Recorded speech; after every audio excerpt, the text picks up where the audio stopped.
Alors bonjour tout le monde, bienvenue. Bienvenue aux gens qui sont ici, puis également je dois souhaiter bienvenue à toutes les personnes qui sont en ligne présentement. Alors si je me présente davantage, donc Normand Lacasse, je suis directeur du CFP Marie-Rollet comme mon ami tout à l'heure l'a dit. Je suis anciennement un enseignant en soutien informatique dans le programme de soutien informatique du NES, le 5229. Et par la suite, après être enseignant, j'ai été direction adjointe et là maintenant, je suis à la direction du CFP Marie-Rollet.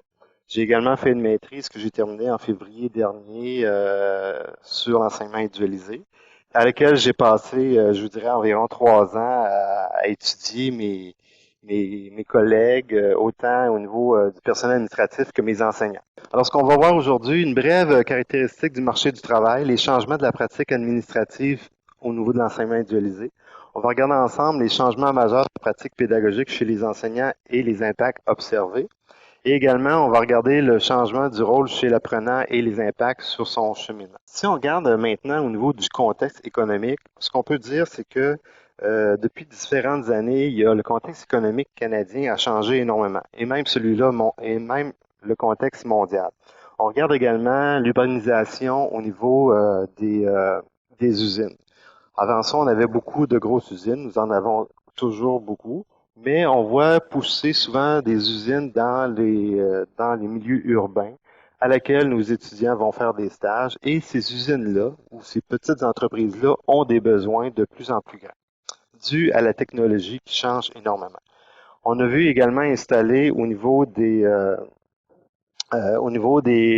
géants américains qui viennent s'installer chez nous, l'importation, l'exportation. Et on regarde également la technologie qui a changé énormément et surtout, depuis les dernières années, le commerce électronique et naturellement la communication, mais le commerce électronique. Tous ces enjeux-là, et j'en fais pas aujourd'hui une analyse là, macroéconomique ici, mais tous ces enjeux-là viennent changer les choses dans nos centres de formation professionnelle. OK? Alors, les changements, tous ces changements-là ont, entre autres, modifié la nature du travail de nos apprenants et de nos métiers, et également le milieu dans lequel ils travaillent. Souvent, avant ça, si on prend au niveau des usines, les gens travaillaient énormément dans l'usine comme telle, avec les machines. Dans certaines usines maintenant, les machines sont d'un côté et la personne travaille dans un bureau avec un ordinateur ou un contrôleur qui contrôle les machines. OK? Alors, l'emploi a changé. Avant ça, il opérait la machine directement. Maintenant, il opère un ordinateur qui travaille avec la machine. Donc, on voit venir ça, on a vu venir ça, et c'est maintenant avec nous. Je peux prendre un exemple. Chez nous, on enseigne reprographie. On est les seuls au Québec à l'enseigner, donc ça me fait un velours d'en parler. Mais vous vous souvenez, les reprographes, souvent avant ça, vous le faites probablement dans vos centres. Ils s'en vont au niveau du photocopieur, ils mettent la feuille là, puis ils programment 10 copies, 20 copies, puis ça part. Maintenant, en reprographie, c'est ce qu'on fait souvent sur notre petit copieur, mais maintenant, en reprographie, vous savez, hein, les photocopieurs, là, ils ont à peu près 10-12 pieds de long, puis on touche plus au photocopieur. OK? Tout ce qu'on fait, c'est qu'on va chercher la feuille. Qu'est-ce qu'on fait? On programme l'ordinateur à partir d'un PDF. On dit qu'on veut ça recto verso avec insertion de telle page, ta, ta, ta, ta. Ça prend 10 minutes à programmer l'ordinateur pour avoir le résultat à l'autre bout. Après ça, on sort avec un cahier boudiné, puis avec tout ce qu'on veut, des insertions, etc. Donc, vous voyez, le métier a changé et c'est dû naturellement à la technologie également qui change. OK? Alors, on modifie également les structures organisationnelles dans nos centres également par rapport à bien de choses, autant au niveau administratif qu'au niveau des départements. Souvent, on défait des murs, on refait des murs, mais c'est encore plus que ça. On change les directions, les gens qui ont des contrôles par rapport aux organisations. Et ensuite de ça, ben, il y a la mise à l'épreuve de l'originalité des gestionnaires et des enseignants. C'est ce que ça amène. Ça vous demande tous les jours, à vous comme enseignant, de vous dépasser et de dire comment est-ce que je vais faire ça. Maintenant, il y a une réalité qui arrive, le marché me demande ça. Comment je vais devoir répondre à ce marché-là? Et naturellement, à vos gestionnaires qui, eux aussi, doivent suivre, le centre doit suivre également ces technologies-là et les besoins de l'entreprise et également les besoins que vous leur exprimez en tant que département. OK? Ensuite, on a également modifié les besoins des entreprises. J'en ai parlé un petit peu tantôt. Il y a des changements qui se font au niveau des entreprises et il faut répondre à ces besoins-là. Je vous donne un exemple. Il y a 3 ans, le Journal de Québec appelle chez nous et nous dit, ben là, on fait un virement. C'était dans le temps de la grève, lockout. Je ne sais pas si vous vous souvenez. Il appelle chez nous, il dit, là, on refait une restructuration de notre entreprise. Tel type de client, tel type d'employés, maintenant, ils vont devoir utiliser des Macintosh avec des logiciels d'infographie parce qu'ils vont intégrer directement maintenant le contenu dans le journal. Il n'y aura plus d'intégrateur de contenu. On vient de changer ça. Et là, bon, on part, puis c'est 1 mois le deadline que nous avons. Il faut former ces gens-là, qui sont des intégrateurs par rapport à ça, et on a monté un cours, et les gens ont suivi un cours pendant 4 mois chez nous.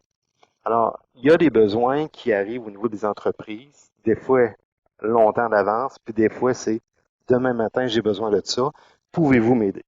OK? Alors, c'est un peu ça qui fait que ça change, puis ça arrive à nos portes. Et également, ben, ça transforme nos apprenants. Comment ça peut transformer nos apprenants? Qu'est-ce que vous avez vu comme changement de vos apprenants dans vos centres depuis les dernières années? Ils sont plus jeunes, effectivement. Monsieur dit qu'ils ont moins d'intérêt pour lire et ils lisent beaucoup moins. Pourquoi? Parce que la technologie, elle a changé. Hein? Là, on fera un petit portrait tantôt de nos jeunes, mais la technologie, elle a changé. Qu'est-ce que ça fait? Ça arrive dans vos centres. Alors, qu'est-ce qu'on doit faire? On doit s'adapter. OK? Alors, les conséquences, j'y arrive, les conséquences au niveau de nos centres. Donc, premièrement, on doit parler d'adaptation de nos méthodes pédagogiques pour rejoindre nos jeunes qui, eux, doivent suivre, qui, eux, sont beaucoup plus technologiques que bien souvent nous, les enseignants, parce qu'on a de la misère à suivre et qui ont cheminé, ils ont grandi dans un monde beaucoup plus technologique. Donc, il faut adapter à ce moment-là.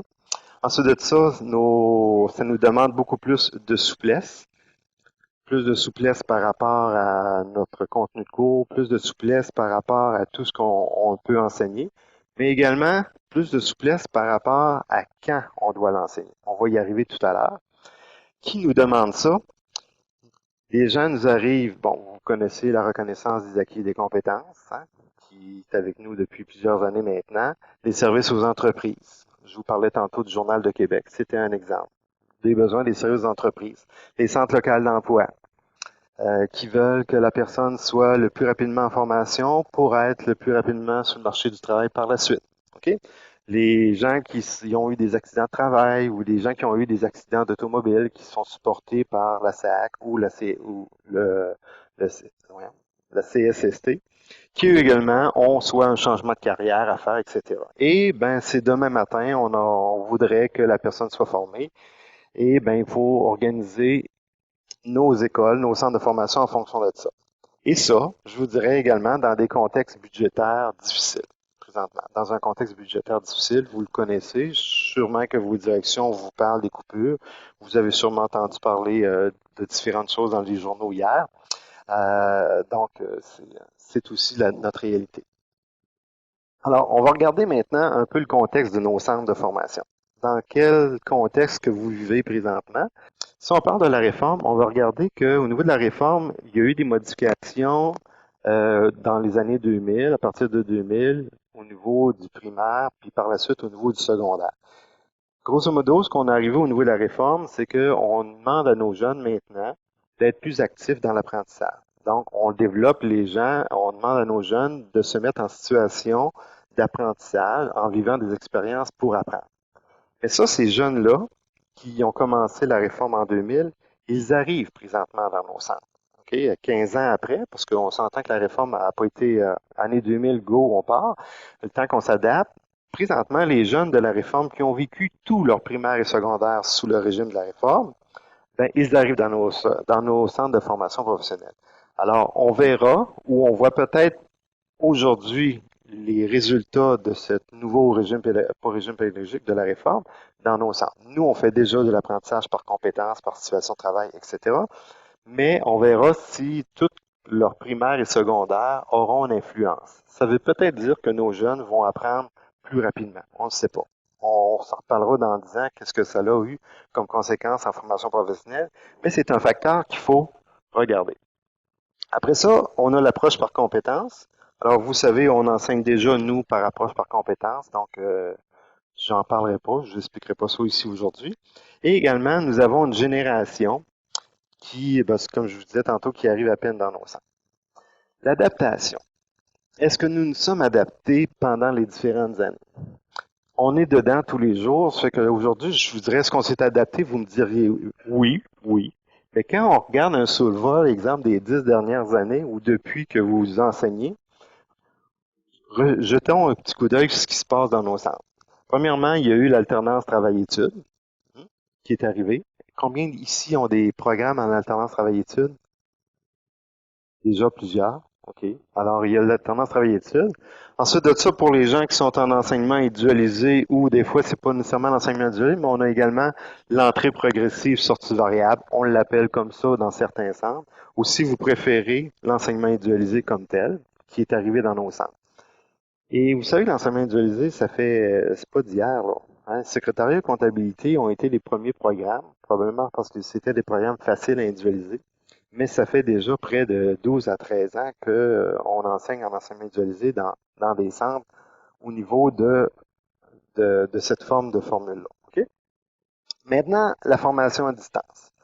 Formation à distance, ça, on pourrait en parler déjà longtemps. Vous savez, la formation à distance, elle existe déjà depuis belle lurette, mais ce qui existait bien souvent avant, c'est qu'on envoyait le paquet de livres au domicile de l'étudiant avec quelques exercices, puis lui retournait ça par la poste. Maintenant, c'est par courriel. Puis on corrigeait ça, puis après ça, on va faire l'examen. C'était ça l'enseignement à distance. C'est encore ça aussi. Mais c'est aussi autre chose. C'est l'enseignement en ligne, c'est l'enseignement via des technologies comme VIA, comme OpenMeeting, comme bon, etc., qu'on utilise même aujourd'hui. Mais c'est aussi l'enseignement à distance synchrone, asynchrone. Et là, ben, on parlera à différents centres, puis tous les centres ont différents mots pour dire de l'enseignement à distance. Mais ça se développe. Je ne sais pas si vous avez vu passer, le ministère de l'Éducation a lancé un concours qui s'appelle TechnoFad la semaine dernière, où on peut présenter des projets pour développer des choses à distance dans nos centres. Donc, ça s'en va vers ça. Okay? L'accessibilité à toutes les personnes à travers le Québec et même en dehors du Québec s'en va vers l'enseignement à distance. Mais encore là, est-ce que nous sommes prêts à le faire? Ben, c'est des grands défis, on verra. Le vieillissement de nos programmes. Okay? On calcule qu'un programme d'études, grosso modo, 10 à 12 ans après ça, il est renouvelé. Des fois, c'est plus. Rarement moins, en tout cas. D'accord? Le temps qu'on dit, OK, on va renouveler ce programme-là, et ça prend de 3 à 4 ans avant de faire l'analyse, situation de travail, etc. Monsieur me dit oui, donc il a probablement vécu ça. Alors, des fois, c'est ça. 12 ans, ça va bien. 15 ans, des fois, avant de l'implanter et avant qu'on passe parmi tout le processus. Donc, on se doit aujourd'hui d'être, je dirais, comme je disais tantôt, très innovateur lorsque nous avons des éléments de compétences devant nous qui disent, ça se fait plus aujourd'hui dans le métier, ça. En infographie, on vient de renouveler le programme, puis il y avait une compétence qui était le développement de films monochromes. On développait des films pour être capable, après ça, d'aller porter en... Bon, là, nous, ça faisait longtemps qu'on le faisait plus, mais c'est encore dans le programme. Bon, c'est pas à faute de personne, là, le système est comme ça, mais on se doit de dire demain matin comment est-ce que je vais travailler ça. Donc, il faut travailler naturellement avec nos équipes et aussi avec le ministère de l'Éducation là-dessus, mais c'est une réalité. On s'entend? OK? Est-ce que nos programmes, présentement, suivent notre technologie? Je vous laisse répondre, mais on a de l'innovation à faire de ce côté-là. Il y a également les baccalauréats en enseignement professionnel. Euh, qui, je vous dirais, depuis, je pense, c'est 2002, si je ne me trompe pas, l'année où on a instauré le bac en enseignement. C'est quelque chose d'important aussi dans la vie des enseignants. OK? Combien il y en a ici au bac? Il y en a plusieurs, hein? C'est une grosse majorité qui sont au bac.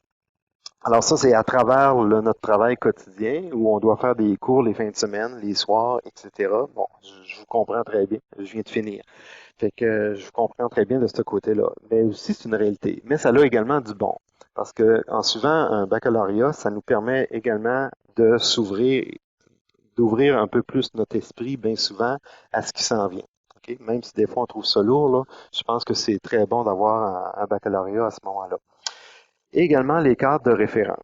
Cadre de référence également qui vient jumeler toute l'évaluation au niveau des apprentissages qui a encadré ça depuis les années 2007-2008 où c'est arrivé dans nos centres. Et ensuite de ça, je pourrais parler, je les ai nommés ici, des normes et modalités qui sont arrivées dans nos centres. C'est des briques, comment on doit évaluer, etc. Lorsque vous allez construire votre programme d'études, naturellement que votre conseillère pédagogique ou en tout cas la personne à la direction pédagogique dans votre centre va vous dire, viens t'asseoir avec moi, on va regarder comment ça se fait maintenant. Parce que vos évaluations, vos plans de cours que vous avez peut-être montés en 2005, 2006, 2007 ou avant, je ne veux pas dire qu'il faut jeter ça à la poubelle, que c'est plus bon, mais je veux dire, on a d'autres façons maintenant de faire les choses, on a d'autres façons de nommer les choses. Donc, les formatifs, les sommatifs, ça n'existe plus. Les modules, c'est rendu des compétences. Les éléments, bon, en tout cas, je vous expliquerai pas tout le programme, mais lorsque vous allez arriver avec un nouveau programme aujourd'hui, vous allez regarder l'ancien programme de 2002 puis le programme de 2012, ben, on s'entend-tu que c'est pas tout à fait les mêmes choses. On n'a pas tout changé, mais on a changé des termes, fait qu'il faut faire le parallèle entre les deux. Donc, il y a un travail à faire d'appropriation de vos programmes d'études, de vos nouveaux programmes d'études par rapport à ça. Alors, il y a des adaptations que vous devez en tant qu'enseignant, puis c'est pas juste les enseignants, vous savez, c'est l'ensemble de l'équipe de travail là, à laquelle vous devez faire face. Alors, qui sont nos apprenants? Premièrement, il y a eu un changement considérable depuis les 10 dernières années par rapport également à nos apprenants.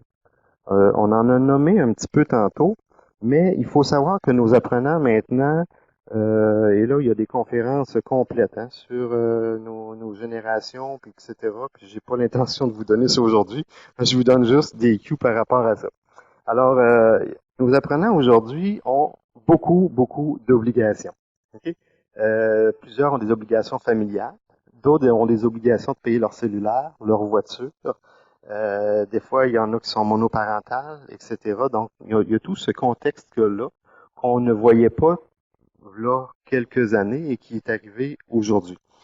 Pour être capable d'avoir justement tous ces besoins-là que la société ou la consommation a dit à nos étudiants qu'il fallait qu'il y ait, OK, il faut que tout le monde ait son cellulaire, il faut que tout le monde ait sa voiture, etc.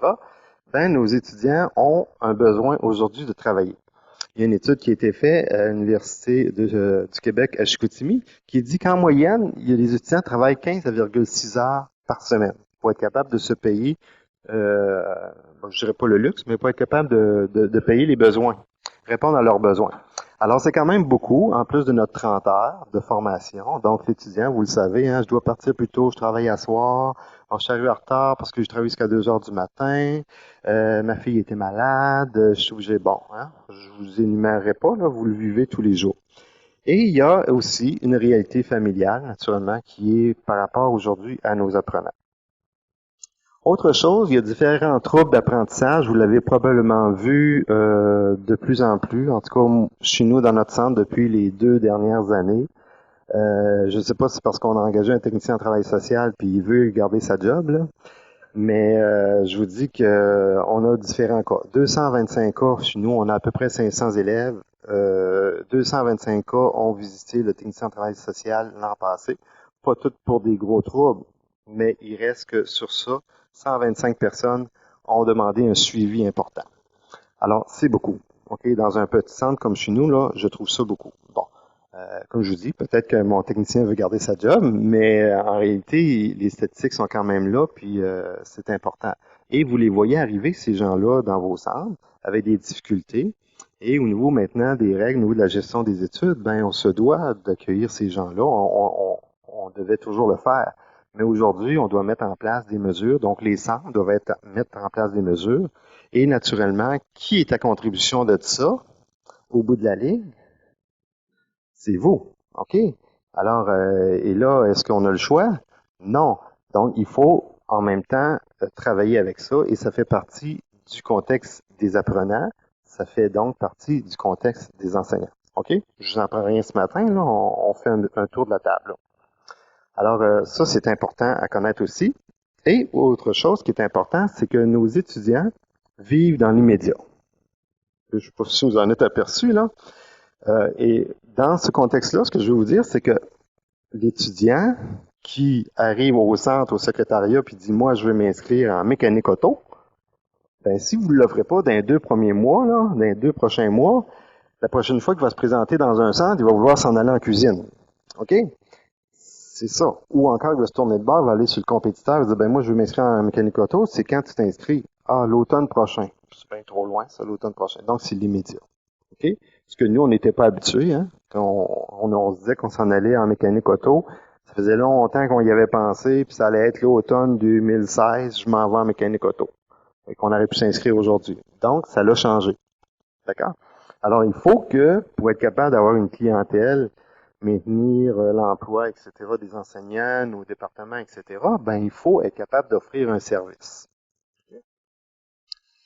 Parlons un peu d'éthique, juste quelques petites statistiques. 91% de notre génération C ont Internet haute vitesse, 43% se branchent 10 heures et moins, 32, 11 heures et 20, 11 heures à 20 heures, et 25% se branchent 21 heures et plus par semaine.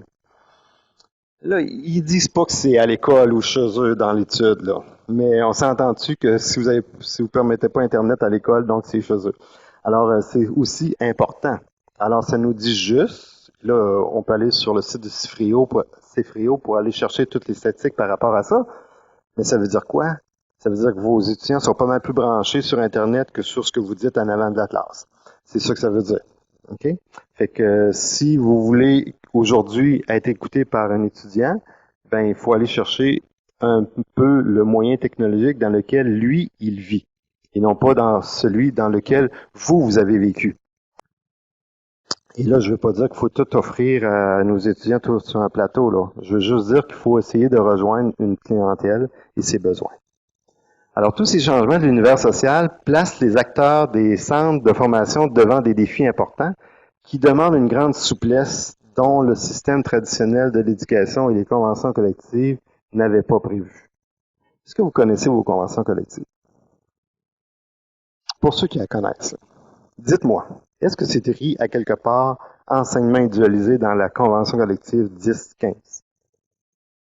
Non. Est-ce que c'est écrit formation à distance?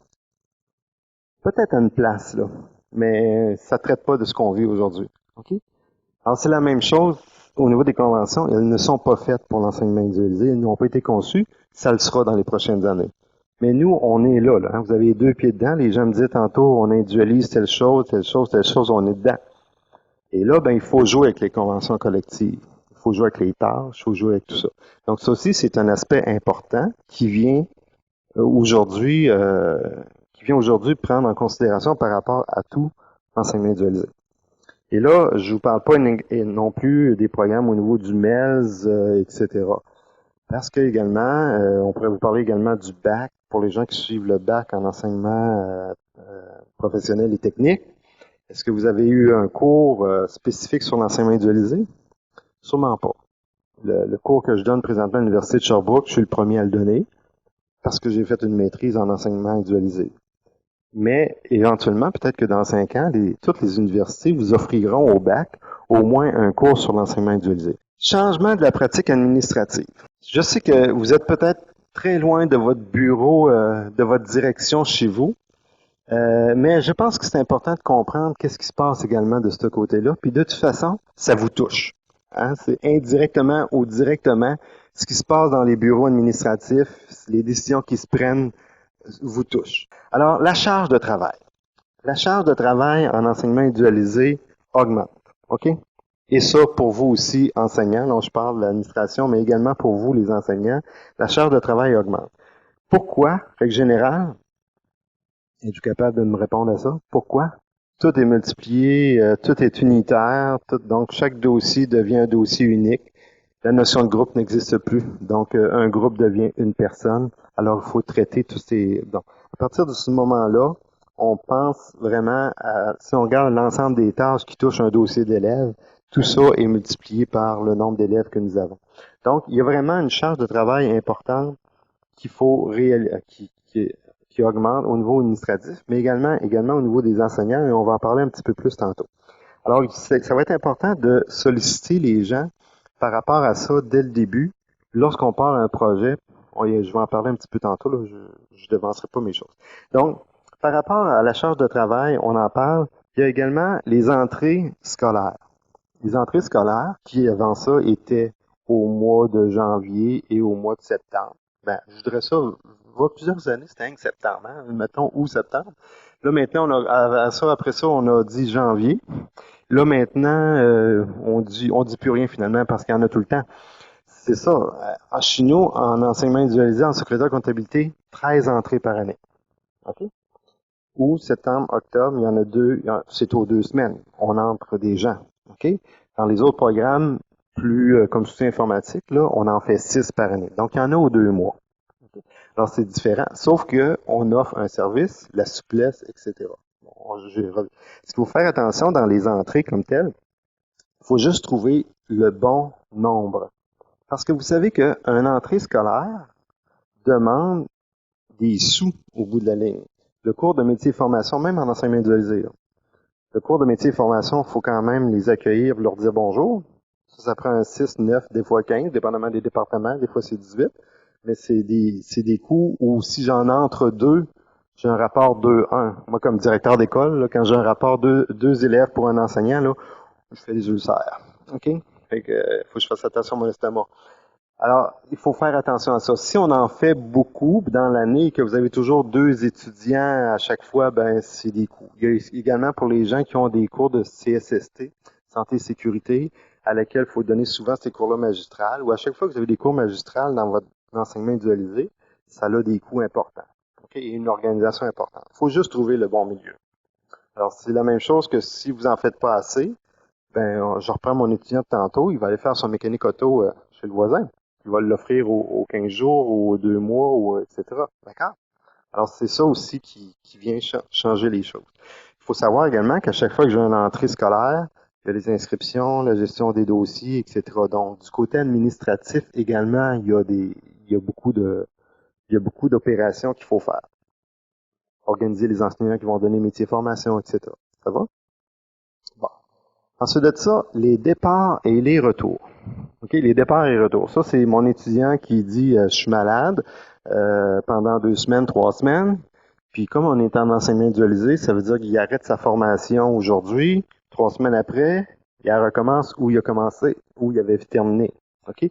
Ça, c'est l'avantage de l'enseignement individualisé, c'est un des gros avantages. OK? Sauf que ça a des coûts, ça. Pourquoi? La chaise, là, pendant ces 3 semaines-là, qui n'est pas là, est vide. OK? Puis s'il est vide, ça veut dire que lui, sa formation, il va finir 3 semaines plus tard. OK?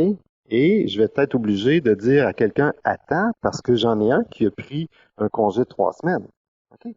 Alors, c'est correct d'en avoir parce que ça nous donne de la souplesse. Est-ce que c'est correct d'en avoir beaucoup?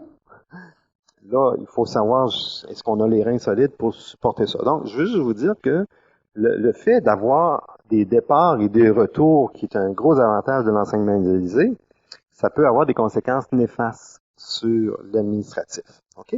Donc, il faut juste doser ça. Alors, c'est pour ça que dans vos centres, vous allez voir apparaître, si ce n'est pas déjà le cas, des modalités, des politiques d'absence. Tu as le droit de t'absenter si tu es malade, si tu as un billet médical, si. Avant ça, nous, on était souples. Regarde, venez à Marie-Rollet, là, la vie est belle. Mais la vie est belle, elle coûte cher. OK? Alors là, on a resserré. Donc, si tu as un billet médical, oui, tu peux t'absenter. Sinon, on ferme ton dossier scolaire. Est-ce que tu peux prendre une vacance? Moi, je m'en vais, je peux aller dans le sud au mois de janvier. Non, c'était pas prévu dans ta formation. Donc, tu peux pas. Okay? Sinon, ça, bon, vous voyez? Fait qu'on on a dû mettre des règles. Hein, vous savez, hein, l'histoire, vous donnez un pouce puis prendre un pied, mais c'est la même chose. C'est la vie humaine puis c'est d'être humain. Alors, il va falloir que, et là, on est toujours au niveau administratif un peu, mais il va falloir que vos administrations ou vous participez à ça, établissez des règles claires sur oui, tu peux partir, il faut que tu reviennes, puis c'est dans quel contexte tu le fais. Si c'est pas fait, ben bon, vous allez avoir des problèmes. OK? Ce que je veux peut-être oublier de dire, c'est que des fois, quand on a un programme qui est en enseignement individualisé dans un centre, ça paraît pas trop. Chez nous, on a 7 programmes sur 8 qui sont en enseignement individualisé. Alors, mon exception chez nous, là, c'est décoration intérieure qui est en magistral. C'est eux autres, mon exception. Fait que quand je pense à quelque chose ou qu'on va mettre une mesure en place, moi, je le pense pas en fonction du magistral. Je le pense en fonction de l'enseignement individualisé. Alors, chez nous, on a une politique de suivi de l'élève. Si vous la verriez, là, elle est blindée. Elle est 3 pages, là, mais elle est blindée. Ça couvre l'ensemble des sujets. Il va falloir, si c'est pas fait, il va falloir que vous ayez des politiques qui se rattachent à l'enseignement individualisé. Ça va? Ensuite de ça, la gestion individuelle des dossiers. J'ai un enseignant qui s'amuse à me dire que ça lui prend 46 clics de souris pour rentrer la note d'un élève dans un dossier. OK? C'est beaucoup, hein? Moi aussi, je trouve ça beaucoup. Je pense qu'il faut améliorer nos systèmes. C'est ça. Mais c'est un gars en soutien informatique, puis il s'amuse à me le dire. On rigole bien avec ça. Je dis, mon Dieu, je dis, pour moi, tu cliques souvent à côté, parce que ça prend pas ça. Mais je rigole avec lui, mais il a raison. Peut-être que ça prend pas 46 clics. Mais lui, là, quand il corrige des examens, là, le jour, sa réalité, c'est que s'il se met là pour 3 heures pour corriger des examens, il corrige un examen en analyse de système, 2 en installation d'un poste, 3 en rétablissement. Il n'en corrige pas 20 en installation d'un poste. Il rentre pas 20 fois, il rentre pas une fois la note succès à tout le monde. Pour les gens qui sont en magistral, succès à tout le monde, puis clique en bas, puis l'exception, c'est l'échec là. Non, non, non, non. Il rentre échec et un par un, il rentre dans le dossier d'élève, il va cocher succès, échec. Puis quand il y a un échec, ça arrache les cheveux. Parce que là, il doit cocher une autre affaire, puis il doit aller écrire le bilan de compétences, puis il doit faire un plan de récupération individuel à l'élève, puis il doit envoyer ça à l'élève, etc. Ça, c'est dans ma politique de suivi. Il a raison, il en fait 46. C'est quand il est en échec, il en fait beaucoup. Mais il faut se donner ces moyens-là. Alors, quand on dit que la charge administrative augmente, c'est vrai. C'est vrai. Mais en même temps, il y a du positif de l'autre côté. Vous allez voir, quand vous allez sortir de ma conférence, vous allez dire, non, non, je m'en vais jamais dans ces individualisé, c'est épouvantable. Aujourd'hui, je vous console, tout de suite, si je demandais à tous mes enseignants, non, peut-être pas tous, mais je dirais à 90% de mes enseignants, je vais les choisir. Est-ce que tu retournerais vers l'enseignement magistral? Ils me diraient non. Ils me disent non. Même les plus réfractaires au départ, ils me disent non. OK? Parce que cela a des avantages. Mais malheureusement, ma conférence ne porte pas sur les avantages de l'enseignement individualisé. Elle porte juste sur les impacts. Et les impacts, ben, il y a des impacts. On a risque de les voir davantage négatifs. Je veux que vous les voyez de façon positive parce que je vais vous donner des actions pour diminuer ces impacts-là. Réduire les impacts administratifs, qu'est-ce que ça veut dire pour moi? Impliquer tous les acteurs dès le départ. Oui, monsieur. Est-ce qu'on a des métiers lourds et ateliers, imprimerie? Ben, ça dépend toujours si on dit qu'imprimerie est lourd ou pas, mais nous avons des métiers avec des ateliers. Imprimerie en est un, mais c'est pas des gros ateliers comme exemple mécanique auto, etc. Soudage, on n'a pas de soudage chez nous. Non, on n'a pas de métier lourd. Mais dans mon livre, je dis que tout s'individualise, mais pas de la même façon. Alors, il faut trouver des trucs par rapport à ça. Mais effectivement, j'essaierai peut-être de donner des exemples plus concrets tantôt sur certaines choses par rapport à ça. Il faut impliquer tous les acteurs dès le départ. OK? Vous, les enseignants, vous avez une vision dans vos classes des choses qui se passent. Ma technicienne en organisation scolaire, là, si elle vous organisait vos cours juste à vous, là, je pense que vous seriez pas de bonne humeur. Parce qu'elle a une vision vraiment très cartésienne. Hein? Je sais pas si les TOS chez vous sont très cartésiennes, mais la mienne, elle l'est. C'est comme ça que ça devrait fonctionner, puis ting, ting, ting, ting, puis il y a un résultat à l'autre bout. Mais quand on est dans la classe, ça se passe pas comme ça. C'est la même chose, vous autres, quand vous êtes dans la classe, vous savez pas exactement tout le travail qu'il y a à faire en aval pour arriver que les étudiants soient dans votre classe, pour avoir un horaire, etc. Donc, il faut que tous les acteurs soient, dès le départ, assis autour de la table. Il faut premièrement savoir qui ça va toucher, puis les asseoir autour de la table avec vous. Vous ne pouvez pas, en tant qu'enseignant, prendre des décisions seul. Et la direction ne devrait pas prendre des décisions seule, sans aller chercher le côté pédagogique. Moi, je dis toujours, l'enseignement individualisé, là, c'est le plus beau projet que vous allez faire, c'est d'être capable d'arrimer le côté pédagogique et le côté administratif. C'est le mariage des deux qui va faire en sorte que ça va bien fonctionner. Vous ne pouvez pas, en tant qu'enseignant, prendre des décisions seul. Puis la même chose pour la direction pédagogique ou etc. D'accord? C'est vraiment un travail d'équipe. Alors, il faut impliquer tous les acteurs. Il faut avoir naturellement un bon esprit d'équipe et une bonne collaboration. Si vous haïssez votre conseillère pédagogique ou votre directeur, là, ça va pas bien. OK? Allez prendre un petit social ensemble, essayer de mettre les cartes sur table, mais il faut que ça fonctionne au niveau de la bonne collaboration. Si vous n'aimez pas votre technicien en informatique, là, ça aussi, c'est pas une bonne idée. OK? Si vous avez des magasiniers chez vous, là, vous savez qu'un magasinier dans un centre de formation, hein, c'est la personne la plus importante. En tout cas, si vous faites affaire avec un magasin, là, dites-vous que c'est pas la personne qu'il faut se mettre à dos dans un centre. OK? Alors, si c'est du travail d'équipe, il faut aller chercher l'information, pas l'information, mais il faut aller chercher l'accord de tout le monde. Même vision, projet commun. Faut définir les mandats et les tâches. Les gens qui enseignent présentement ou qui sont en train de développer, est-ce que vous avez eu un mandat clair? Avez-vous des tâches définies par rapport au développement? Vous n'êtes pas obligé de me répondre, mais il faut. Il faut savoir où est-ce que je pars puis où est-ce que j'arrête. Il faut savoir où est-ce qu'on s'en va. C'est quoi les deadlines? C'est quoi les échéanciers que nous avons? OK? Alors ça, c'est important de donner les mandats, etc. Et là, je ne veux pas tout expliquer ça, mais c'est important. Bonne planification du travail, justement. Bon, ben, telle compétence, etc. devrait être terminée tel jour, etc. pour être capable d'implanter. Régler les problèmes rapidement. Ça aussi, ça fait partie de la direction, mais c'est également, faut faire ça. Et également, respecter les personnes. Et là, autant au niveau des enseignants, les TOS, je pense qu'il faut respecter le travail de l'autre. Et comment est-ce qu'on fait ça? Premièrement, c'est de connaître le travail de l'autre. Fait dans une réunion, ça prend une réunion faire ça. Votre TOS devrait vous expliquer c'est quoi sa job, c'est quoi les contraintes qu'elle a. Quand vous arrivez dans son bureau, on se parle toujours en enseignement individualisé, puis dit, tu pourrais-tu mettre un 3 heures, cette personne-là, un 3 heures là, puis un autre 3 heures là? Puis elle, ça va lui prendre une demi-heure, mettre son 3 heures là, 3 heures là, 3 heures là, parce que le système n'est pas adapté à l'enseignement individualisé. OK? Si vous savez pas c'est quoi la charge de travail, vous allez lui demander parce que vous pensez qu'elle va faire ça comme ça. Mais si vous savez que ça va lui prendre une demi-heure, ajouter un petit 3 heures parce que ça va tout changer l'horaire, etc., va être obligé de remettre tous les horaires, etc., ben peut-être vous allez dire, ben, regarde, on va s'organiser ensemble, là, puis avec l'élève, puis on va le mettre comme ça. OK? Fait qu'il y a peut-être des choses, c'est important de connaître le travail des autres, et naturellement, la formation du personnel enseignant sur l'enseignement individualisé comme tel. Alors, je vais demander à Madame Rachel. Il faudrait que tu viennes à l'avant, Rachel, parce que on est filmé, puis il y a à peu près 2000 personnes en ligne présentement. Alors, c'est le micro en plus. Alors, Alors, je suis enseignante depuis 10 ans dans le même programme d'études que je donne les deux ou trois mêmes compétences dans une année. Je possède ma matière sur le bout de mes doigts et je la mets à jour. J'assure une bonne gestion de classe car tout est planifié. Il y a un début, une fin et tous les élèves font la même chose en même temps. J'ai mon super de bon groupe, je connais le nom de tous mes élèves et je maîtrise leur parcours pédagogique. Vous devriez voir mes prestations de classe. Elles sont dignes d'un one-man show, one-woman show. Et cela me valorise car je suis la reine de la classe, je suis dans ma zone de confort. merci Rachel. Merci Rachel. Est-ce que Rachel enseigne en enseignement individualisé ou en magistral, vous pensez?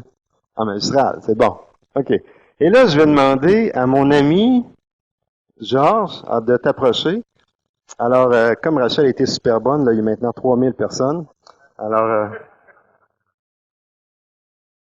Alors, du jour au lendemain, voilà que mon programme est un enseignement individualisé. J'ai été affecté à un plateau dans lequel il y a de nouvelles compétences que je ne connais pas. Cette nouvelle matière, en plus de celles que je connais, comprend une centaine de chroniques, de lectures et d'exercices différents que je n'ai pas conçus. Dans une journée, je peux me faire poser une cinquantaine de questions sur toutes ces matières. Les élèves n'ont pas le même parcours et quand l'un d'eux m'appelle, je dois tout d'abord savoir dans quelles compétences il travaille et à quel exercice il est rendu. Dans la semaine, il passera plus de 100 élèves différents sur mon plateau. Je suis loin d'être le roi du plateau. Je suis rendu un accompagnateur qui répond à des questions et qui explique des parties de matière.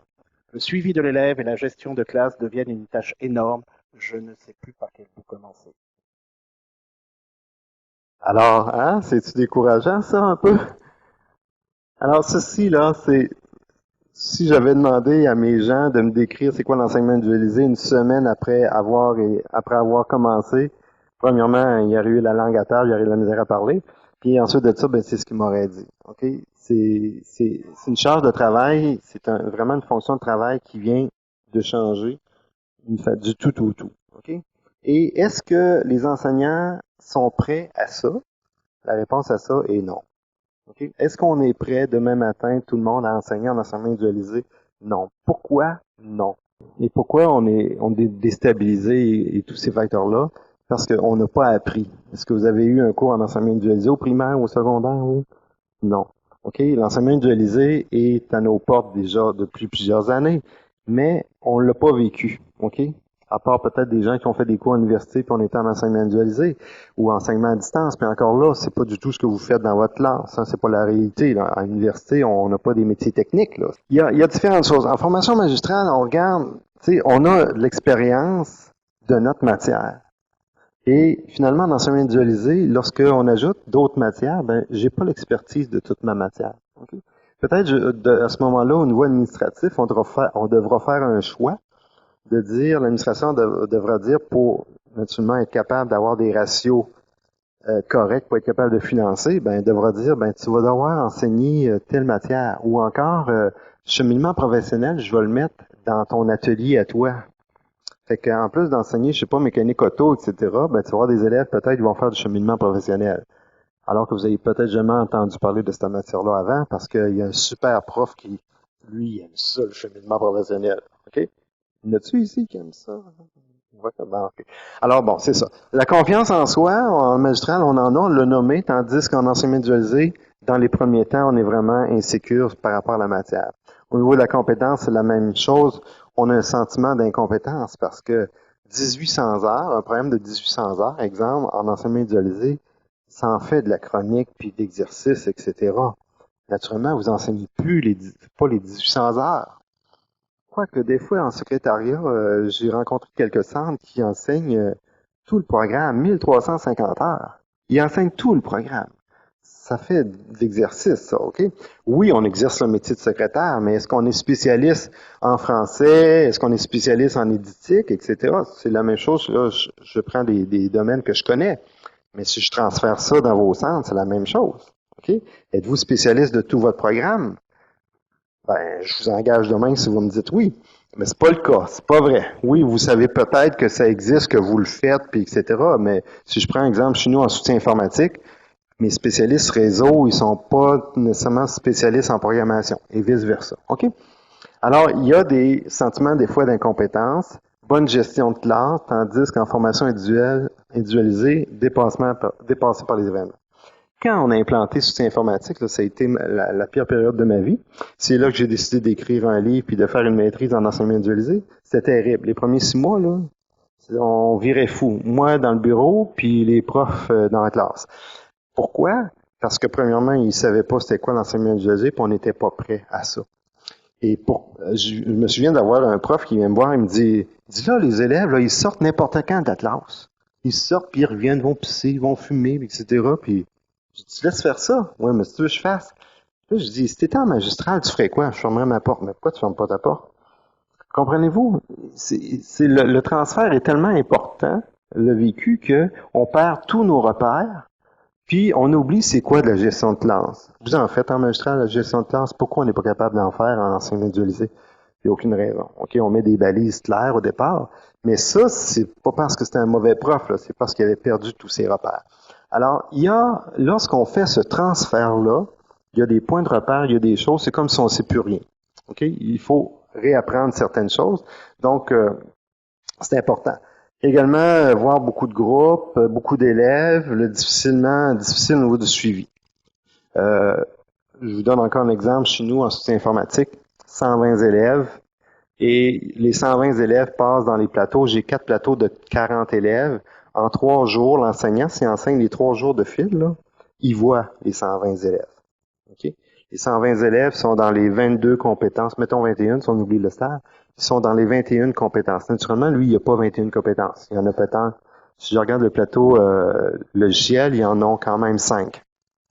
120 élèves dans 5 compétences différentes. On s'entend-tu que le mercredi, le jeudi, s'il n'enseigne pas, là, qu'il est content? OK? Fait que, est-ce qu'on fait un horaire où l'enseignant enseigne 18 heures lundi, mardi, mercredi, puis c'est fini? Non, on fait pas ça. Il va mourir à la tâche le jeudi. Alors, vous voyez, des fois, on faut également réorganiser l'organisation scolaire. L'enseignant enseigne jamais, autant que possible, il enseigne pas 6 heures dans la journée. Pourquoi? C'est beaucoup plus exigeant enseigner en enseignement individualisé. Je vous le dis. OK? Mes enseignants me disent, après 3 heures, là, je suis fatigué. Mais c'est normal. vous allez avoir un deuil à faire. Un deuil de 1 à 2 ans, je vous le dis, ça dure à peu près 1 an, dans certains cas, 2 ans dans d'autres. OK? Le deuil de plus être le woman show ou le one man show à 9 ans. Mes enseignants qui adoraient être en avant puis expliquer ce que je fais aujourd'hui, là, puis go, go, go, puis les ans, les autres ont de la misère. Beaucoup, beaucoup de misère, parce qu'on le fait plus. OK? Mais en même temps, il faudra se donner des moyens pour faire autre chose. Perte de zone de confort, on l'a parlé. Perte de l'estime de soi. OK? Pas tout le temps, là, mais oui, tu sais. La matière que je savais sur le bout de mes doigts, là, c'est pas moi nécessairement qui l'a monté. Parce qu'en enseignement individualisé, vous le savez, on monte pas toute la matière. Des fois, c'est nos collègues qui le font. Vivre de l'incertitude, plus de points de repère, perte de son identité d'enseignant. Hey, j'y vais fort, hein? Aussi, j'offre des services de psychanalyse après la pause, si vous voulez. Okay. Effectivement, on perd notre identité en tant qu'enseignant parce qu'on perd nos points de repère, on est moins confiant. Donc, il faut être capable de savoir ça puis de travailler par rapport à ça. Et la perte du rôle d'acteur, de chef, etc. Et l'enseignant doit réapprendre à enseigner parce qu'on enseigne différemment. OK? C'est important. Les enjeux aussi. Comparaison, jugement des pairs. Ça, là, c'est la pire chose que les enseignants me disent. Madame a dit oui. C'est vrai. Quand j'ai demandé à mes enseignants en soutien informatique après les 2 premières années de développement, puis j'ai demandé à mes développeurs, j'avais des développeurs spécifiques, ils m'ont dit ça prend une tonne d'humilité pour être capable de développer pour ses pairs. Parce qu'on est constamment sous le jugement de nos pairs. On développe quelque chose. Vous savez, en enseignement magistral, hein, vous montez votre cours à votre façon, vous allez enseigner ça. Parfait. Il n'y a personne vraiment, à part qu'un collègue viendrait vous voir dans la classe, puis c'est bien rare. Il n'y a personne qui voit ce que vous enseignez à part vos étudiants.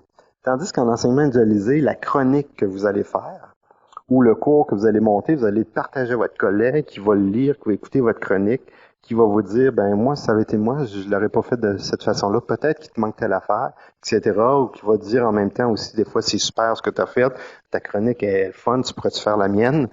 Tu sais, bon, il y a du partage aussi qui peut se faire par rapport à ça. Mais c'est important de voir que vous allez faire face au jugement des pairs, et ça, vous n'êtes pas habitué de faire ça, d'avoir ça. OK? Ensuite de ça, décentralisation du savoir. Vous savez, on a une spécialité chacun. Hein? On a travaillé dans un domaine, on a une spécialité, exemple en soudage, une spécialité dans tel soudage au MIG, ou je sais pas trop quoi. Là, je dis peut-être pas n'importe quoi, mais ça peut être ça. C'est votre spécialité. OK? Alors, il faut accepter que moi, je vais peut-être monter le cours sur soudage au MIG, tu sais, le cours qui dure peut-être, je sais pas, 30 heures, monsieur, je sais pas comment c'est. 100 euros pour. OK, c'est un peu plus dur que je pensais. OK, qui dure 120 heures, je vais monter ce cours-là, mais qui va le donner? Ben, c'est peut-être quelqu'un qui fait du soudage, mais lui, sa spécialité, c'est pas le MIG. Mais il va le faire quand même, parce que il va répondre aux questions de l'élève qui, ce matin-là, lui, il doit faire un exercice sur cette matière-là. Donc, oui, la décentralisation du savoir, ça va être de dire à mon collègue, ben voici comment ça se fait le soudage au MIG. Moi, je l'ai monté de même, le cours, je vais te le montrer, puis après ça, tu vas devoir l'enseigner. Ou encore, ben, on envoie les gens en formation, etc. C'est ça la réalité. D'accord? Bon, le partage de matière pédagogique, ça c'est encore pire. Hein? Donnez vos plans de cours à quelqu'un d'autre. C'est ça l'enseignement individualisé. Hein? Le plan de cours, vous le donnez à tout le monde là, de votre département. Puis vous le faites approuver, c'est encore pire ça. Le faire approuver par tout le monde de votre département. Sinon, ça fonctionne pas. OK? Vous pouvez pas. En enseignement individualisé, c'est pas compliqué. Quand on est en enseignement magistral, vous pouvez être seul pour enseigner en équipe. L'enseignement individualisé, c'est différent. OK? Vous êtes une équipe pour enseigner à quelqu'un seul. Fait que si vous n'êtes pas une équipe, ça fonctionne pas. OK? Ça, je pense que c'est très important. Et vous vous placez naturellement devant la critique de vos pairs par rapport à ça. Et ensuite, enseigner la même chose, se rallier à une ou deux méthodes. Moi, en réseau, on a eu bien de la misère, puis je pense qu'on a encore bien de la misère. En réseau, toujours en soutien informatique, il y a des façons de faire, mais ils mènent peut-être toutes à la même place. Sauf que l'étudiant, là, vous ne pouvez pas arriver demain matin à côté de l'étudiant, ben, ce que le prof te dit hier, là, moi j'ai une autre méthode, tu devrais prendre celle-là. Puis là, le lendemain, c'est le troisième prof qui arrive, ben, Parce que tes deux autres collègues ont dit, là, c'est trop compliqué. Prends donc ma méthode. C'est pédagogique au bout de ça, hein? Il va faire quoi, l'étudiant, à la fin? Bon, on peut pas faire ça. Ça veut dire quoi? Mes trois profs, faut que ça soit ensemble, puis dire, ça va être quoi la première méthode? Mettons qu'on se dit, on en a deux, là. On peut dire, on prend celle-là de base, quand il va être assez avancé, puis il va l'avoir compris, cette méthode-là, de cette façon de faire-là, on fera un transfert, puis là, on pourra y montrer qu'il y a un autre. Ça, c'est de la pédagogie. Il faut que les trois profs s'entendent. C'est ça, c'est pas facile, ça. Vous n'avez pas travaillé tous dans la même industrie pendant toute la vie, puis là, vous êtes arrivés tous les deux ou tous les trois au même centre de formation dans le même, OK? Vous avez appris différemment. Alors ça, c'est un enjeu important, mais c'est aussi un de vos défis. OK? Et former une seule équipe pour enseigner individuellement, j'en ai parlé tantôt. Alors, les grands défis qui vous attendent ou qui sont présentement, parce qu'il y a des gens qui me disaient qu'ils sont en train de le faire, la première des choses, c'est la création du matériel pédagogique. Je vous dirais que après l'apprenant, là, qui est une partie importante de l'apprentissage, la deuxième partie importante, c'est le matériel pédagogique. Je suis désolé, c'est plus le prof, ok? C'est plus le prof, le facteur important. C'est le matériel pédagogique, ok? Et ce qui est important, c'est le prof qui fait le matériel pédagogique, ok? Puisque l'élève n'a plus un enseignant en avant pour apprendre, il utilise le matériel pédagogique. Le matériel pédagogique, c'est celui que vous allez monter. Ce sont naturellement les exercices que vous allez faire, les plateformes web sur lesquelles vous allez déposer les choses, c'est la chronique vidéo que vous allez concevoir, c'est tout ça le matériel pédagogique. Okay? Le grand danger qui attend les enseignants, c'est de dire, ben moi j'ai mon exercice que j'ai monté en magistral, puis je vais tout simplement le numériser ou prendre le fichier électronique, puis je vais mettre ça sur la plateforme, ou au pire, je vais lui donner papier. Okay? Alors, en soutien informatique, pourquoi j'ai vécu les premiers 6 mois un horaire et les enseignants aussi, c'est ce qu'ils ont fait. Ils ont pris le matériel qu'ils avaient fait, puis ils donnaient ça à l'élève. Puis ils disaient à l'élève, fais-les. L'élève disait, ouais, mais c'est quoi, il faut que je fasse? Mais là, c'est écrit. Non, c'est pas écrit. OK. Parce que lui, quand il a fait l'exercice, il avait fait 1 heure de théorie avant. Tandis que là, il donne l'exercice, pas de théorie. Alors, il faut faire la théorie. On la fait comment? Exercice avec lecture ou vidéo, etc. C'est ce que vous êtes en train de développer pour les gens. Mais c'est important. Plus votre matériel va être précis, bien conçu, moins vous allez avoir de questions. Si sur un certain exercice, vous avez beaucoup de questions, c'est parce que votre matériel pédagogique n'est pas à point. Vous devrez l'améliorer. Les 2 premières années, vous allez les passer à créer votre matériel pédagogique et à l'améliorer. Après ça, vous allez vivre avec. Là, vous allez être plus dans une zone de confort parce que tout le monde va posséder ce matériel-là et vous allez avoir uniquement à le mettre à jour ou développer une nouvelle chronique parce qu'on vient d'avoir un nouveau matériel, ou etc. Ça va être ça. Mais le matériel pédagogique, c'est votre plus grand défi. Ensuite de ça, uniformiser le matériel d'apprentissage et d'évaluation, c'est un autre grand défi. Vous allez devoir uniformiser vos gabarits d'exercices, vos façons de faire au niveau des examens, toute la même affaire. C'est un peu plate, l'enseignement individualisé, mais vous devriez être capable d'avoir le même gabarit et aussi les mêmes lexiques. Alors, on parlait ce matin, pour les gens qui ont assisté à la conférence au départ ce matin, tu sais, quand il a envoyé chercher le chinois, faut s'entendre que si vous parlez d'un outil, il faut que tout le monde parle la même langue, puis tout le monde l'appelle la même chose, l'outil. Ça fait que un des premiers travaux que vous allez devoir faire en équipe, lorsqu'on est en enseignement individualisé, c'est de se créer un lexique, puis de dire c'est quoi ça, puis on utilise dans nos cours tout le même lexique. Fait que quand le prof part pour développer son cours, il prend le lexique. Puis quand il veut parler d'un chinois, il parle du chinois. Et il sait que c'est l'espèce de... Alors, le suivi des élèves est un autre grand défi. Pourquoi? Parce que présentement, les plateformes sur lesquelles on utilise ne sont pas développées d'une façon très précise pour le suivi des élèves. Par contre, je vous dirais que l'industrie également est en train de s'adapter là-dessus. Entre autres, chez nous, on utilise Moodle. Et là, on va vers la version 2.5 qui nous permet un suivi des élèves beaucoup plus précis. Alors que la version 1.8 nous permettait des rapports, mais on avait des limites. Le suivi de l'élève, c'est, vous le savez, si vous avez 20 compétences avec 20 exercices dans chaque compétence, où est-ce qu'il est rendu? Donc, on peut pas y demander, puis oui, on peut tenir ça sur une feuille Excel ou au pire au crayon, là, mais on s'entend-tu que c'est difficile. OK? Alors, c'est un autre grand défi, et la motivation dans son enseignement. Première année, ça va bien. Oui. Vous avez une question? Ça, c'est déjà un défi quand quelqu'un part de zéro. Mais si on part avec des documents qui existent déjà, pour moi, j'ai l'impression que je refais quand même tout ce cheminement-là. Est-ce que je suis dans le champ? Vous devez refaire tout ce cheminement-là. Vous devez le refaire. Il sera peut-être plus court, mais vous devez refaire tout le cheminement. OK? Toute cette réflexion-là, vous devez l'avoir au départ. OK? Et les documents qui sont déjà conçus, faut bien les choisir, premièrement. Ça dépend dans quoi vous enseignez, madame? En dessin de bâtiment. OK. Il y a certaines matières, certains programmes dans lesquels c'est facile d'avoir du matériel. Je suis pas sûr, moi, qu'en soudage, on a du beau matériel pédagogique.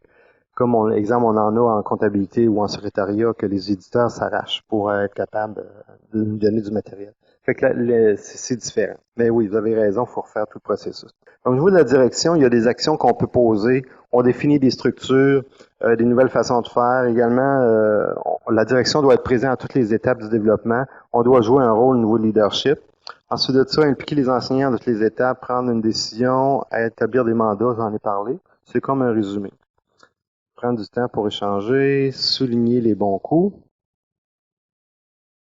et soutenir l'enseignant dans les moments difficiles. En développement, il y a plusieurs moments difficiles. OK? C'est important.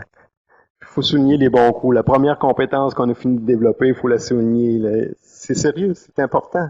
Parce que l'équipe, à un moment donné, elle s'essouffle, puis il faut être motivé, il faut se garder motivé. OK? Pour pas vous décourager, je peux juste vous dire que le cycle d'individualisation d'un programme, c'est 5 ans. OK? C'est 5 ans. Première, deuxième année, on développe. Troisième année, on commence à être confortable. La quatrième année, on commence à refaire les choses. Puis la cinquième année, on recommence. Okay? C'est à peu près ça. Je vais vous parler au niveau des apprenants maintenant. OK? Le changement des apprenants. En formation générale des jeunes, les concepts, c'est on intègre des concepts en magistral, bien souvent, en formation générale, puis on est très, très, très encadré. Hein? Pas besoin de s'expliquer ça, là. Puis, on évalue souvent par points. En formation professionnelle, l'apprentissage se fait par des situations de travail. On fait réaliser des tâches à l'apprenant et on évalue par verdict. Okay, déjà là, c'est un changement pour lui. Et si on poursuit, on fait des changements des méthodes pédagogiques. Donc, lui qui a été habitué d'écouter son enseignant tous les jours pendant les 12 années qu'il était assis sur les bancs d'école primaire et secondaire, aujourd'hui, on lui dit, voici, tu as ton apprentissage en main. C'est toi qui décides quand est-ce que tu étudies, puis à quel rythme tu étudies, puis OK, c'est ça qu'on fait. Et lui, ça fait 12 ans là qu'on lui dit, bon, je te prends la main, puis matin, on fait tel exercice, puis il faut que tu réussisses ça, c'est ça qu'on fait. Alors, comprenez-vous dans quelle situation vous mettez l'étudiant le matin qui entre en enseignement individualisé? Est-ce que vous avez prévu, quand vous avez développé vos programmes, de former l'étudiant sur l'enseignement individualisé? De passer un 6 heures, un 9 heures sur qu'est-ce que c'est l'enseignement individualisé, qu'est-ce qu'on attend de lui et comment il devrait apprendre à lire, apprendre à faire les choses. Sinon, pourquoi vous pensez qu'il y a de la misère, puis après une semaine, il est découragé, puis il suit plus, puis là, on est obligé de faire intervenir notre technicien en travail social, puis le tuteur, etc. Parce qu'on ne l'a pas préparé à ces changements pédagogiques-là. Donc, on ne l'a pas préparé à prendre en charge son apprentissage. Et également, lui qui est habitué de jouer dans le cours avec ses collègues, ses autres amis étudiants, là, on le met devant un poste, puis on lui dit « Travaille tout seul maintenant ». C'est quoi la vie du centre? C'est quoi? Qu'est-ce qu'on fait dans le centre pour le sentiment d'appartenance, l'esprit d'équipe, etc. Ça dépend des centres, mais quand on est un centre en enseignement individualisé au complet comme chez nous, là, on s'entend-tu qu'il faut trouver des activités en dehors des classes parce qu'il ne se passe pas grand-chose dans les classes? OK? Mais est-ce qu'il devrait se passer des choses dans la classe, selon vous? Oui. OK? C'est un sujet que j'ai pas abordé, mais que j'aborde dans mon livre. L'enseignement individualisé, là, le problème au départ, je n'aurais pas une journée, mais le problème au départ, c'est de dire on est en enseignement magistral, puis demain matin, on est en enseignement individualisé. Et là, on passe de 0 à 100%, alors qu'on devrait peut-être arrêter à 75%. On devrait peut-être continuer d'enseigner dans nos classes en enseignement individualisé. OK? On devrait. Moi, je pense qu'on devrait. Puis on le fait chez nous et ça a des succès. On a de la misère, mais on n'a pas la solution encore miracle, mais on devrait. On doit donner des capsules à nos étudiants. Pourquoi le matin, quand les étudiants rentrent à 8 heures, mettons, là, pourquoi après 5 minutes, on dit pas, bon, bonjour tout le monde, ça va-tu bien, ou on fait un petit atelier? Pourquoi on fait pas ça? En reprographie chez nous, le programme s'adapte bien à ça, mais il faudra trouver une solution pour vos programmes. On fait une réunion de production tous les matins. À 8h05, il y a une réunion de production. Tous les étudiants sont là avec les profs et la technicienne en repro, et on décide qu'est-ce qu'on fait dans la journée. Là, les profs l'ont planifié, mais ils disent aux élèves, bon, tu vas faire telle affaire, puis qu'est-ce que tu as fait hier? Et là, il y a une réunion. Et là, on part la journée. À 3h20, bon, 3h15, mettons, on a une réunion de fin de journée. OK? Qu'est-ce que tu as fait aujourd'hui? As-tu eu des problèmes, etc.? As-tu réalisé tes objectifs de la journée? Donc, on fait ça. On fait également des capsules. OK? En soutien informatique, chaque semaine, les mercredis matin, il y a des capsules. C'est écrit dans l'horaire.